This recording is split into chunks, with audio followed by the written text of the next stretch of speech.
There's a word which is pronounced, it's a Mumbai word. Actually, it's not a typical Hindi word, but Mumbai word. It's a little different and it means bindas. Bindas. Do you know what it means? It means carefree. Absolutely, just like you, free-spirited. Oh wow, she's Free-spirited. learned Hindi and come here, guys. Big round of applause. We have to teach you a few Indian words. Okay. Because we wanted to do a song in Hindi sometime or the other very fast. I can't wait. Yes, okay. The first is, what you tell me what would you like to say and I'll try and translate it and teach you in the simplest of Hindi words possible.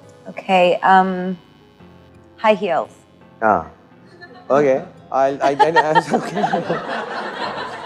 Okay, I would say, my mom would say it like this, so I hope it's proper Hindi. Unchi edi. Unchi eri. Unchi edi. This means high, edi is the heel.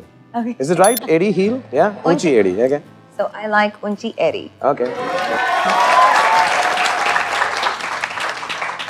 Okay, what else? As surreal and beautiful as unchi edi?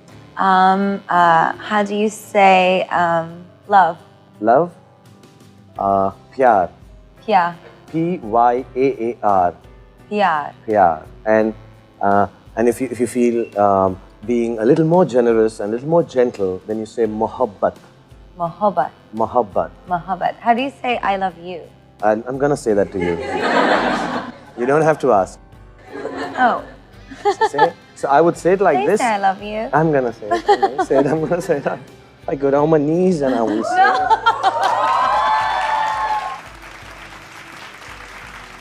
I'm gonna teach you to say it in Hindi. One time to everyone in India.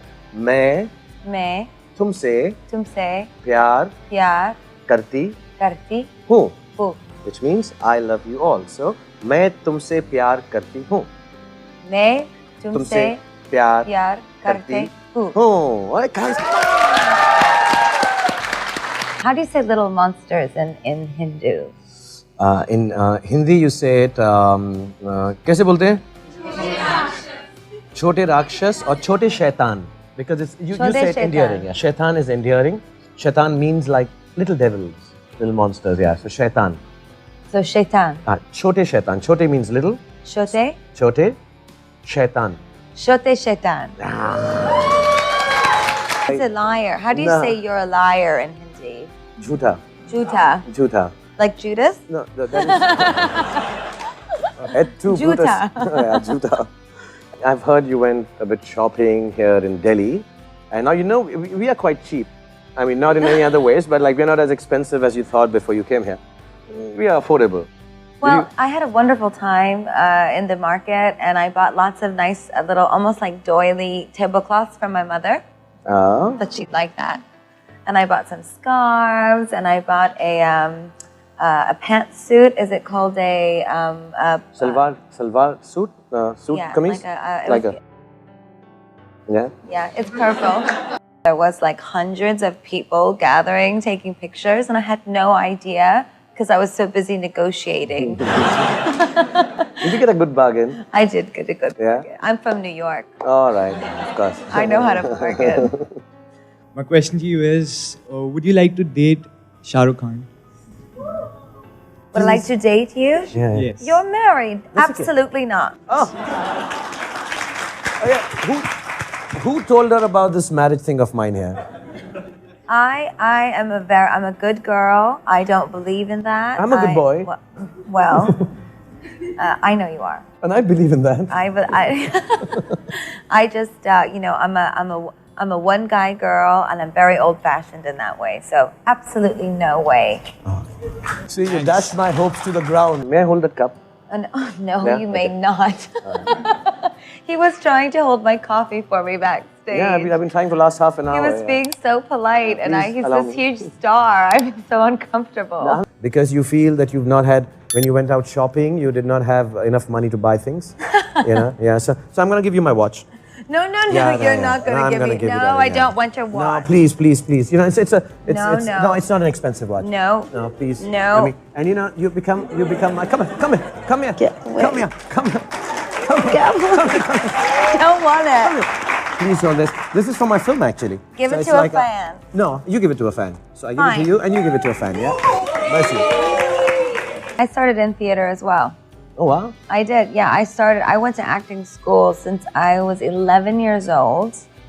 And I went to college for 1 year for musical theater.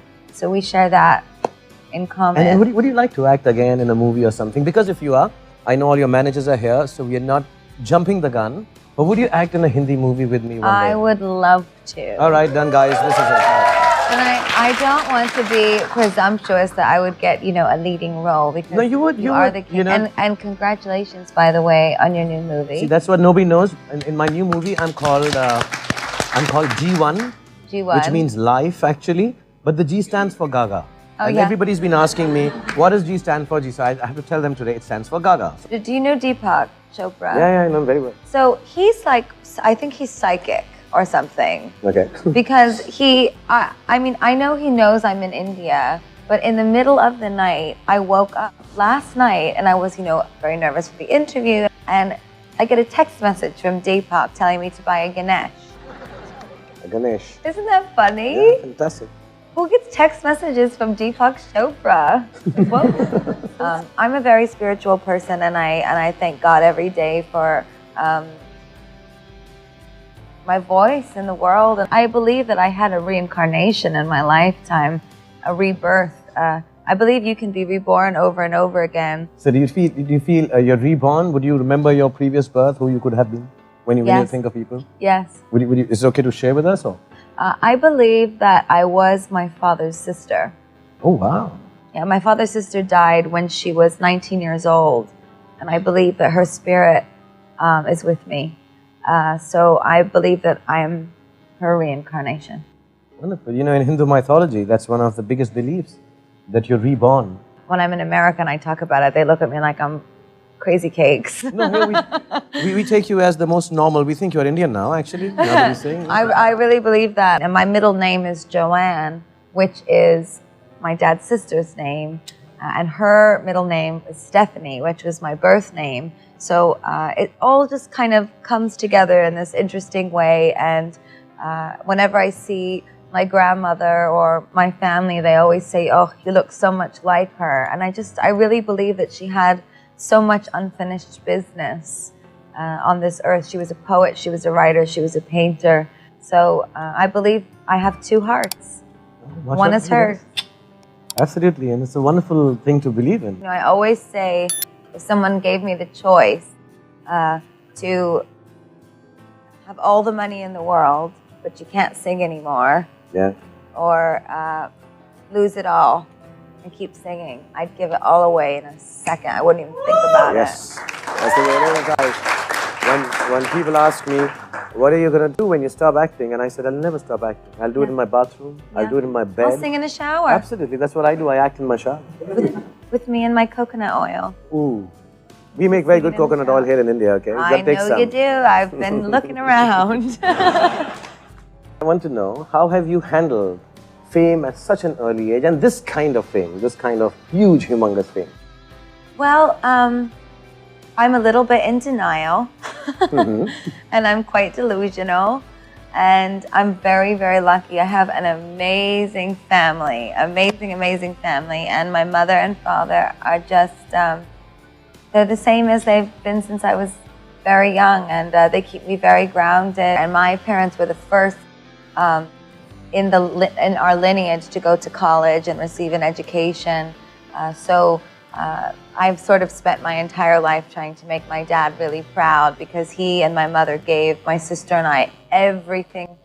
They sacrificed so much so that we could have the best education in the world and learn to play instruments and sing and enjoy art and learn about culture. So I'm very grateful for everything, and I'm a New York girl at heart.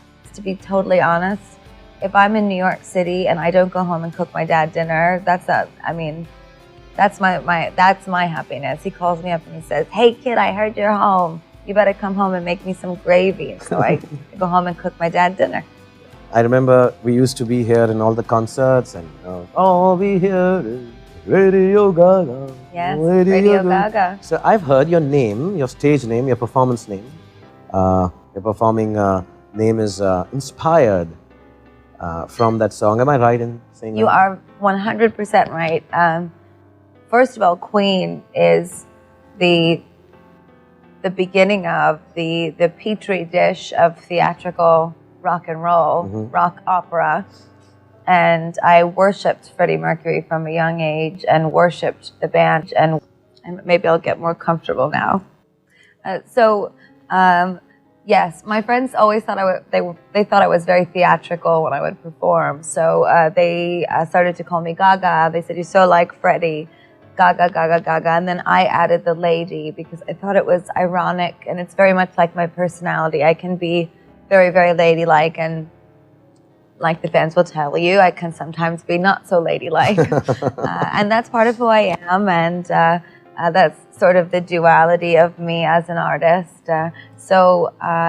Lady Gaga is my name, and it stuck with me. Tell me about this alter ego, Joe Calderon? Yeah, Calderon. Calderon? Yes. O-N-E, like one, Calderon. And I hear it kind of looks like me, dark hair and stuff like that, yeah. Well, I began to feel as though it was time to reveal some things personal about myself. But Joe was an invention and is an invention, a way to create a being, an archetype of my psychology that is more relatable than I am, in a way. He's a blue-collar American, Italian-American mechanic, and he's in a relationship with me, telling the whole world what I'm like in bed, right? So it was my way of revealing things about myself and my love life in a safe and artistic way, which for me, being private and public, is the nature of performance art. So that is one of my favorite performance art pieces that we've ever done. And I met Joe in a bar, so hopefully I'll see him soon. Okay, and we do get to meet him sometimes. You kind of bring him out in public? Yeah, I go on dates with him sometimes, but he's very, very cheeky. Okay. And does he also have trouble going out with you in public? No, he's fine. He's not famous. Okay, thank God for that.